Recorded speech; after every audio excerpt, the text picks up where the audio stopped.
Hello everyone, welcome back to my channel. तो आज की वीडियो का टॉपिक है जिसमें हम कवर करने की कोशिश करेंगे गैस्ट्रोलॉजी। तो ये हमारे पास जो है चैप्टर 4 है इस बुक का। तो ये बुक 2023 है मेरे पास। तो अगर आपके पास लेटेस्ट एडिशन है तो उसमें देख लें, चैप्टर जो है ऊपर नीचे हो सकता है। तो सबसे पहले हम देख लेते हैं पहला पॉइंट क्या है हमारे पास। तो bile salts are reabsorbed from the ilium.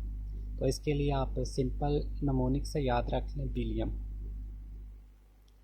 Bile salt जो हमारे पास इलियम में एब्जॉर्ब होते हैं, ठीक है। तो ये है। उसके अलावा हमारे पास अगर हम इलेक्ट्रोलाइट्स की बात करें तो उसमें हमारे पास आ जाता है सोडियम क्लोराइड, जो कि हमारे पास स्मॉल इंटेस्टाइन और कोलोन में एब्जॉर्ब होता है। इस तरह आप ज़्यादातर देखेंगे तो ज़्यादातर जो हमारे पास इलेक्ट्रोलाइट्स हैं जिनकी एब्जॉर्प्शन हमारे पास ज़्यादातर जो है स्मॉल इंटेस्टाइन में होती है। तो इसी तरह पोटाशियम है absorb in small intestine, actively secreted in colon है। इसी तरह वाटर हमारे पास 80% स्मॉल इंटेस्टाइन, 10% लार्ज और 10% एक्सक्रीटेड इन फीसिस होता है हमारे पास। इसके अलावा अगर हम फैट सोलुबल विटामिन की बात करें तो ये इस तरह भी आपके पास एमसीक्यूज आ सकता है कि हमारे पास फैट सोलुबल विटामिन कौन कौन से हैं। तो ये चार हैं हमारे पास जिनका फार्मूला आप याद रख सकते हैं, केड। तो अब ये हमारे पास ऑब्जॉर्ब लिपिड्स के साथ होते हैं और होते किस जगह पे हमारे पास स्मॉल इंटेस्टाइन में। इसके अलावा हम फोलेट की बात करें तो वो भी एब्जॉर्ब होता है हमारे पास स्मॉल इंटेस्टाइन में। इसी तरह कैल्शियम है तो कैल्शियम भी हमारे पास स्मॉल इंटेस्टाइन में एब्जॉर्ब होता है। और आयरन की बात करें तो आयरन हमारे पास Fe+2 में +2 फॉर्म में एब्जॉर्ब होता है, वो हमारे पास ड्यूटम में होता है। इस तरह विटामिन B12 की बात करें तो वो टर्मिनल इलियम में एब्जॉर्ब होता है, लेकिन उसके लिए हमारे पास इंट्रिंसिक फैक्टर चाहिए होता है जो कि हमारे पास स्टमक में प्रोड्यूस होता है। अगर फ़र्ज़ किया किसी भी बीमारी की वजह से हमारे पास इंट्रिंसिक फैक्टर नहीं बन रहा तो हमारे पास क्या है, विटामिन B12 की भी एब्जॉर्प्शन जो है वो इम्पेयर हो जाएगी। इसी तरह बाइल सॉल्ट जैसे कि हमने पहले बात किया हमारे पास एब्जॉर्ब होते हैं इलियम के अंदर। तो इसी तरह हम बात कर लेते हैं कि जो पिछले पास्ट एमसीक्यूज जो आए हुए हैं हमारे पास तो वो कौन कौन से हैं। तो विटामिन B12 हमारे पास इलियम में एब्जॉर्ब होता है, कौन सा पोर्शन, टर्मिनल इलियम। इसके अलावा female undergoes gastrectomy was given parental vitamin B12. The inability to absorb vitamin B12 occur due to loss of his cell during gastrectomy.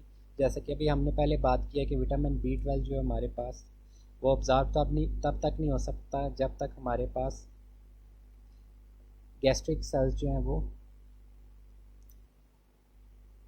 Intrinsic factor नहीं बनाते, जैसा कि इधर अभी हमने ऊपर पढ़ा है।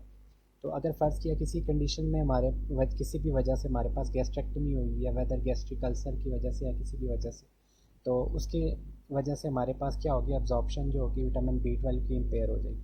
तो ये एमसीक्यूज़ दोनों तरह से आ सकता है। तो ये वेरी इंपॉर्टेंट एमसीक्यूज़ है विटामिन B12 और आयरन का हमारे पास। इसके अलावा आयरन एब्जॉर्प्शन जो है हमारे पास किस में होती है, ड्यूडेनम में होती है। कौन से पोर्शन में होती है, तो प्रॉक्सिमल ड्यूडेनम में। किस फॉर्म में होता है, तो Fe+2 फॉर्म में होता है, तो जिसे हम बोलते हैं फेरस। इसके अलावा अगर हमने एब्जॉर्प्शन बढ़ानी है आयरन की तो हमें कौन से फ्रूट्स या वेजिटेबल्स वगैरह इस्तेमाल करने पड़ेंगे, तो वो इस तरह के एमसीक्यूज़ आ जाता है। तो वह सिट्रस फ्रूट्स जैसा कि हमारे पास ऑरेंज वगैरह हो सकता है। इसके अलावा regarding iron absorption in the iron transfer हमारे पास किस फॉर्म में होता है, तो वो ट्रांसफरिन की फॉर्म में होता है। With low transferring saturation how iron will be absorb. तो इसमें हमारे पास एमसीक्यूज़ आ जाता है कि हमारे पास फ्री आयरन जल्दी एब्जॉर्ब होता है या बाउंड फॉर्म में होता है। तो फ्री आयरन जो है हमारे पास अब्जॉर्प्शन उसकी ज़्यादा होती है बनिस्बत के हमारे पास बाउंड फॉर्म में, ठीक है। इसी तरह most likely about iron absorption में क्या है, haem is readily absorb. Dietary iron जो हमारे पास नॉर्मली होता है वो Fe+3 फॉर्म में होता है। उसको फर्दर हम कन्वर्ट करते हैं Fe+2 फॉर्म में, जिससे उसकी अब्जॉर्प्शन में हमारे पास क्या होता है, आसानी होती है। और ये किस जगह पे होता है, तो ये हमारे पास अब्जॉर्प्शन किस जगह पे थी, डोडम में। अब हम अगर सोडियम की बात करते हैं तो सोडियम जो कि हमारे पास एक्टिवली एब्जॉर्ब किस जगह पे होता है, कोलोन में होता है। और maximum active transport of sodium किस जगह पे होती है, हमारे पास कोलोन के अंदर होती है। अगर फ़र्ज़ किया कोई एमसीक्यूज़ इस तरह कहा जाए कि sodium is actively absorb from both colon और जुजनम में, अगर तो दोनों ऑप्शन हैं तो उसके अंदर आप दोनों को सिलेक्ट करेंगे। अगर ये पूछें कि हमारे पास ज़्यादा जल्दी किस में होता है, तो वो कोलोन में ज़्यादा होता है बनिस्बत के हमारे पास जुजनम में, ठीक है। इसके अलावा जुजनम की बात करें तो water mostly absorb from jejunum होता है। Dietary fat is absorb chiefly in the jejunum.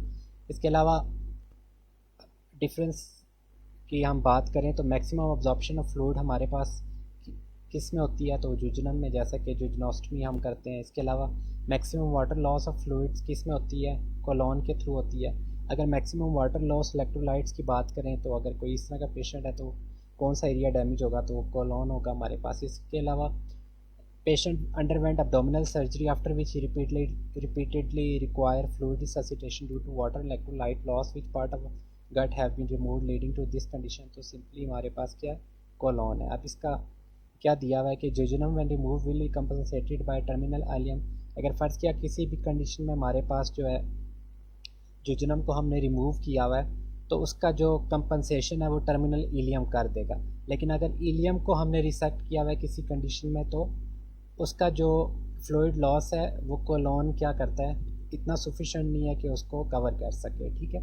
A patient with fluid loss now shows metabolic acidosis with hypokalaemia, most fluid loss will be through colon. अब इसमें ये देखें आप, tricky MCQs है, इसमें हमारे पास मेटाबॉलिक एसिडोसिस और हाइपोकलीमिया दिया हुआ है, लेकिन इसमें आपने जो ध्यान में चीज़ रखनी है वो ये है कि फ्लूइड लॉस कौन सी जगह पे होता है हमारे पास। तो फ्लूइड लॉस जैसा कि अभी हमने पहले पढ़ा है ऊपर कि मैक्सिमम फ्लूइड लॉस हमारे पास किस में होता है, कोलोन में होता है। ठीक है।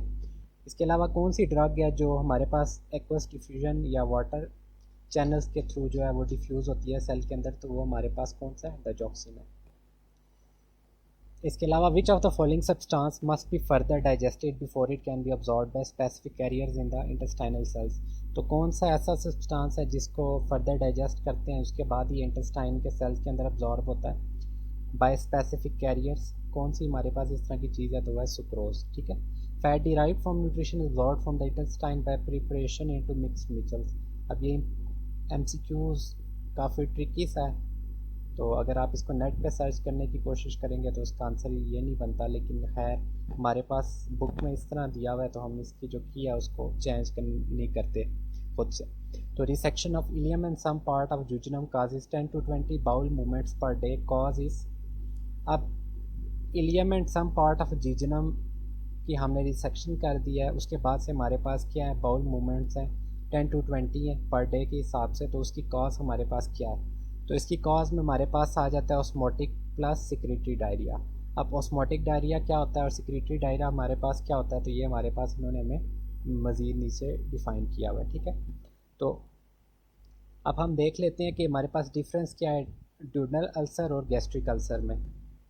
तो पहला एमसीक्यूज हमें दिया हुआ है कि peptic ulcer profusely bleed from the posterior wall of duodenum. तो पोस्टीरियर वॉल ऑफ ड्यूडनम की लिया तो कौन सी आर्टरी है जो इन्वॉल्व होगी इस केस में, तो वो है गैस्ट्रोड्यूडनल आर्टरी। और ये बहुत ही इंपॉर्टेंट एमसीक्यूज़ है, अगर सिर्फ इसमें से आप बात करें तो 1 से 2 मैक्सिमम जो है हमारे पास एमसीक्यू ज़रूर आएंगे।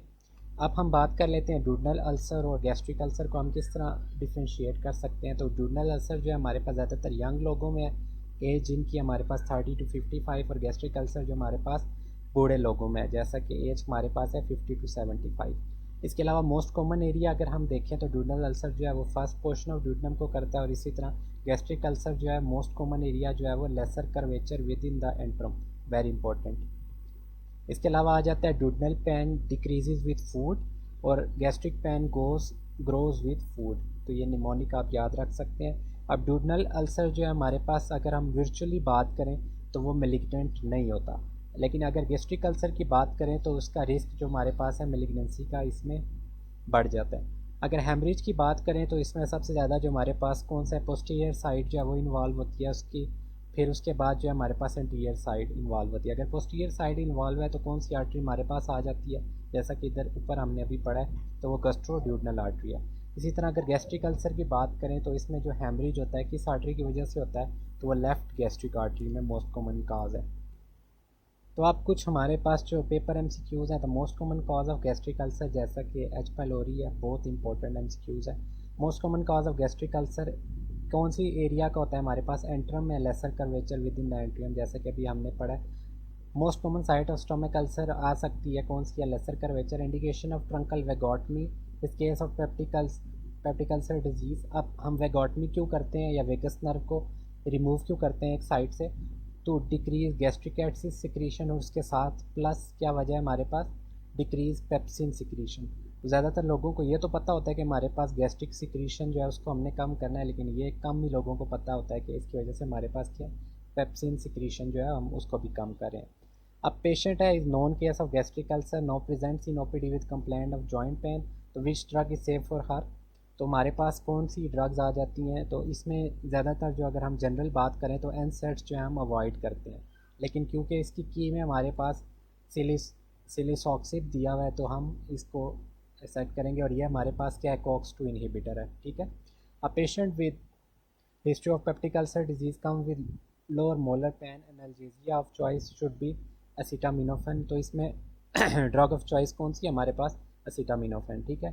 इसके अलावा H2 ब्लॉकर कौन सी डिजीज़ है जिसमें काम नहीं करेंगे, तो वो है जोलिंगर एलिसन डिजीज़, ठीक है।